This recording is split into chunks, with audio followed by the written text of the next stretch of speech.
نحمده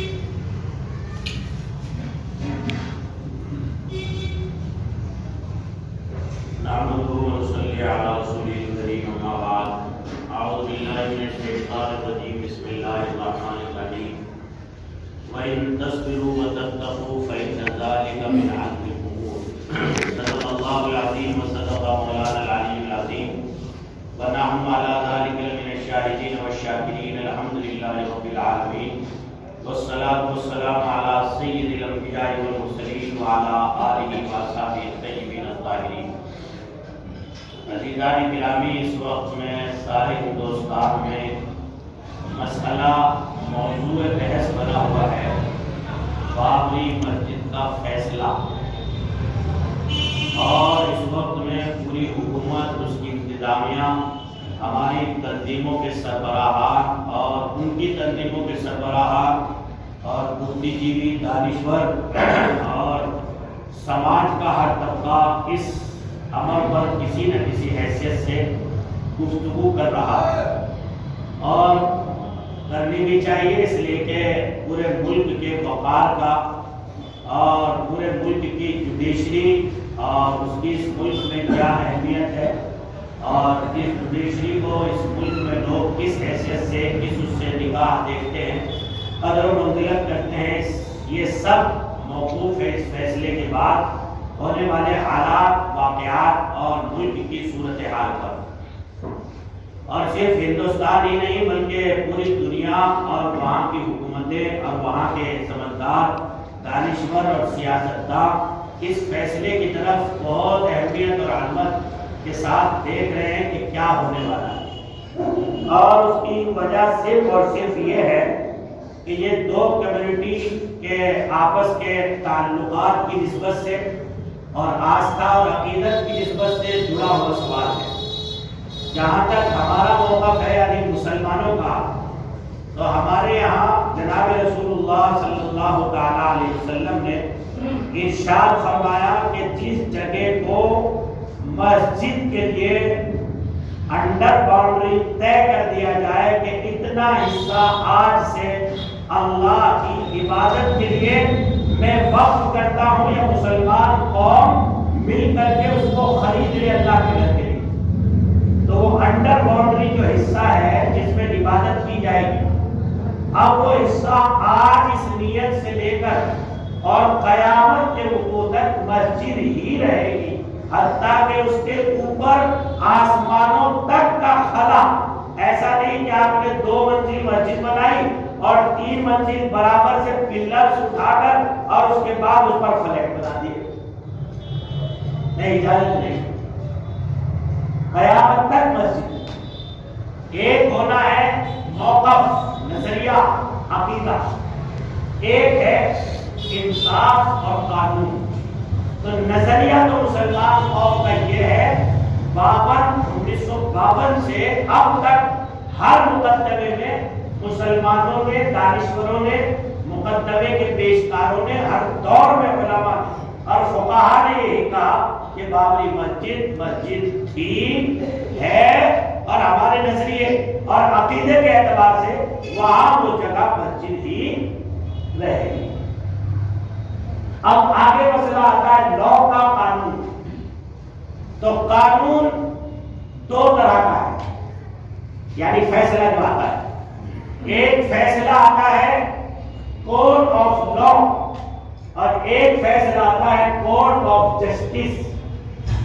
court of law کا مطلب ہے بعض دفعہ کچھ شواہدات، کچھ حالات، کچھ تقاضے انصاف کے ایسے ہوتے ہیں کہ دلائل سے الگ فیصلہ کر دیا جاتا ہے۔ اس کی ایک مثال ہے ہمارے جوڈیشری میں،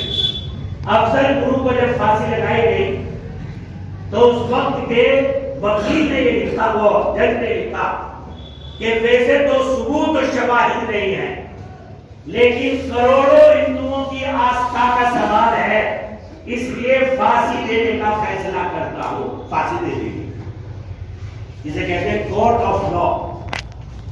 ایک ہوتا ہے کورٹ آف جسٹس،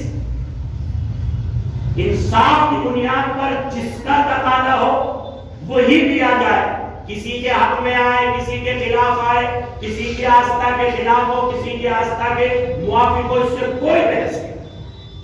اس حیثیت سے جب ہم بابری مسجد کے معاملے کو دیکھتے ہیں تو الحمدللہ ہم سینے پر ہاتھ مار کر فخر کے ساتھ یہ کہہ سکتے ہیں کہ 400 سال سے دلائل اور شواہد، اور اس وقت میں مسٹر راجیو دھون، یہ بھی ایک عجیب اتفاق ہے دیکھیے اس ملک میں، مسجد مسلمانوں کی ہے، مسئلہ مسلمانوں کا ہے، لیکن اس کو لڑ رہا ہے ہندو وکیل، اور ایسی عظمت کے ساتھ لڑ رہا ہے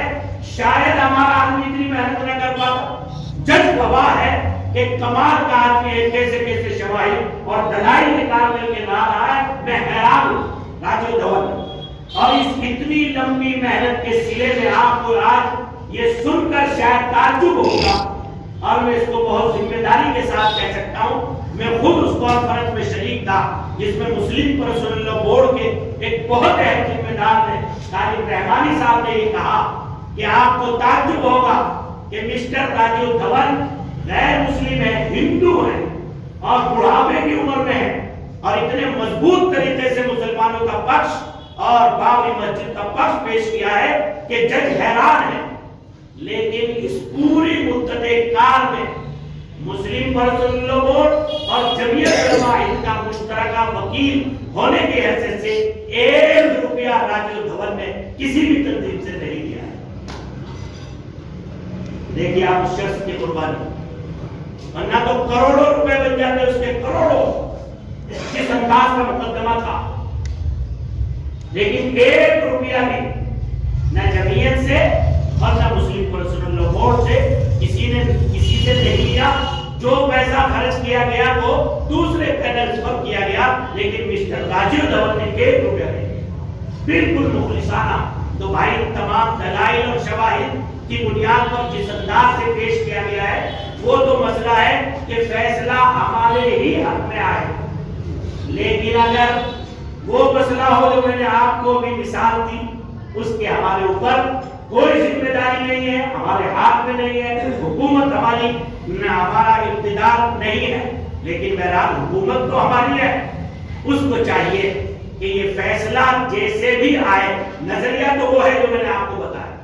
نظریہ تو یہ ہے کہ مسجد ہے، مسجد تھی، مسجد رہے گی۔ فیصلہ کیا آتا ہے؟ فیصلہ آنے کے بعد ہمیں مشتعل ہونا، جذباتی ہونا، یا اس کو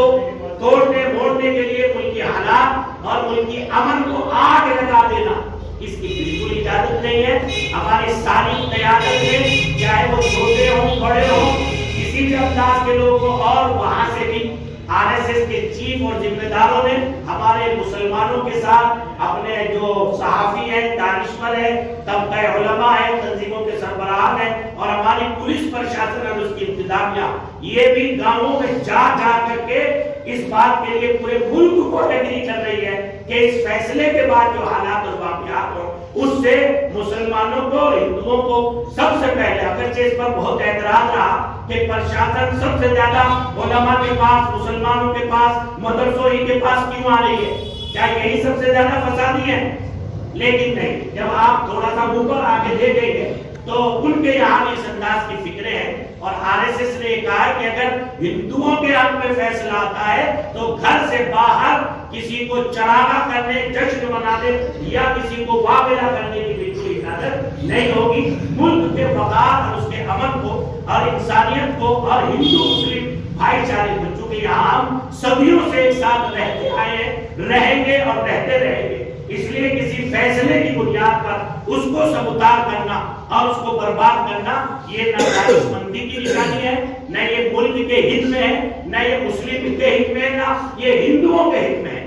جھگڑا تو جھگڑا ہے، چاہے وہ کوئی بھی کرے، کسی کی بھی طرف سے ہو، بہرحال مقابل مذمت ہے۔ اس لیے ہم حکومت ہند سے صرف 2 ہی بات کہتے ہیں۔ نمبر 1، جس طرح سے یہ اپیلیں ہم سے کی جا رہی ہے، اسی طرح سے یہ اپیلیں ہمارے برادران وطن ہندو بھائیوں سے، ہر تنظیم سے ہو، تاکہ دونوں طرف سے اطمینان کا پہلو اور انصاف کا پہلو برقرار رہے۔ اور ایک اہم ہمیں امید ہے، کیونکہ گورنمنٹ نے اعلان کیا سب کا ساتھ، سب کا وکاس، سب کا وشواس، اس لیے چاہیے کہ فیصلے کے بعد حکومت اور اس کی انتظامیہ کسی ایک فریق کے ساتھ کھڑی ہوئی اگر نظر آئے گی تو اس سے بھی گورنمنٹ کی امیج پر فرق پڑے گا اور پوری دنیا میں غلط میسج جائے گا. اس لیے کہ اس فیصلے پر نگاہیں لگی ہوئی ہے کہ اس ملک کے رہنے والوں کی نگاہوں میں عدالت کی کیا اہمیت ہے, عدالت کے بعد ہونے والے واقعات میں یہاں کے ہندو اور مسلم کس اہمیت کے ساتھ رہتے ہیں. یہ بڑے سوچنے والی بات ہے اور یہ آئینہ ہے جو پوری دنیا دیکھے گی. اس لیے ہمیں ہندو بھائیوں سے بھی, برادران وطن سے, ہندوستانیوں سے اور ہر مسلم بھائی سے بھی یہ اپیل کی جا رہی ہے اور کی جاتی ہے کہ اس کے بعد آنے والے اور ہونے والے واقعات آپ کے نظریے میں کوئی فرق نہیں پڑے گا. کل مجھے ایک ہندو نے بہت اچھی بات کہی, مولانا تقریباً پورے ہندوستان میں 1.25 ارب کی آبادی ہے, لیکن 1 لاکھ لوگ بھی ادھر ادھر کے ایسے نہیں ہوں گے جنہوں نے یہ دیکھا ہوگا کہ بابری مسجد کہاں ہے. میں خود ہندو ہوں, لیکن میں نے بھی آج تک ایودھیا میں رہتا ہوں, میں نے یہ نہیں دیکھا کہ بابری مسجد کی ویوادت جگہ کہاں ہے, لاؤ وہاں مندر کا بھی مسئلہ ہے, میں جا کر کے دیکھوں. جب یہ معاملہ اتنا وہ ہے تو فیصلے کے بعد ہمیں آپس میں لڑنا, میں سمجھتا ہوں کہ یہ ہمارے وجود کو کمزور کرنے والا عمل ہے, چاہے وہ ہندو ہو چاہے مسلمان. ہم ایک تھالی میں کھاتے لیتے بیٹھتے آئے ہیں. مولانا جب میری ابھی دیوالی تھی, وہ ہولی تھی, تو کیا دیوان تھا دیوالی, سینکڑوں مجھے مسلمان دوستوں نے وش کیا, مجھے جو ہے میسج بھیجے, میرے ہندو بھائیوں نے بھی بھیجے. ہم ہمیشہ سے مل کے آئے ہیں, مل کر نہیں رہیں گے تو یہ ملک بدصورت ہو جائے. میں اس کی اس بات سے بڑا اتفاق کرتا ہوں. حقیقت میں اس ملک کی خوبصورتی ہے یہ, اور میں نے اپنے